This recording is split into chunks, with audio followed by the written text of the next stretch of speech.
ఇంట్లో ఉండే పాత నైటీల్ని పడేయడం కన్నా రీయూజ్ చేసుకోవడం బెటర్ కదా. సో నాదొక పాత నైటీ ఉండే అనమాట. దీన్ని పడేయాలి అంటే మనసు రావట్లేదు, కలర్ బాగుంది అని చెప్పేసి హ్యాపీకి ఫ్రాక్ స్టిచ్ చేద్దాము అనేసి అయితే డిసైడ్ అయిపోయినా అనమాట. ఆల్రెడీ డెలివరీ అయ్యి 10 months అయిపోతుంది, ఇంకా ఎక్కొచ్చలే మిషన్ అన్నట్టు అయితే అనిపించి ఇంకా స్టార్ట్ చేశాను అనుకున్నాను. కానీ స్టార్ట్ చేసినంత ఈజీ అవ్వలేదన్నమాట ఫినిష్ చేయడము. పిల్లలు ఉన్న దగ్గర ఇంకా మనందరికీ తెలిసిందే కదా, వాళ్ళని పడుకోబెట్టి ఇంట్లో పని అంతా కంప్లీట్ చేసిన తర్వాత నేను ఇట్లాంటి ఎక్స్ట్రా యాక్టివిటీస్ అనేటివి చేసుకోవాలన్నమాట. ఆల్మోస్ట్ 4 అయిందనమాట నాకు ఈ ఫ్రాక్ కంప్లీట్ అయ్యేసరికి. ఎందుకంటే మధ్యలో ఆరు లేస్తూ ఉంటాడు, తనకైతే ఫీడింగ్ ఇస్తూ ఉండాలన్నమాట.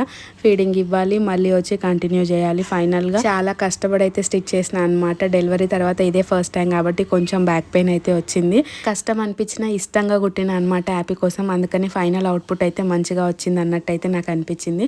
దీనికి సంబంధించిన ఫుల్ వీడియో రేపైతే అప్లోడ్ చేస్తానన్నమాట. ఇన్ కేసు ఎవరైనా ఇంట్రెస్టెడ్ ఉంటే చూడండి. ఫైనల్ అవుట్పుట్ అయితే ఇది. ఎట్లా అనిపించింది ఏంటి కామెంట్ సెక్షన్లో నాతో షేర్ చేయండి.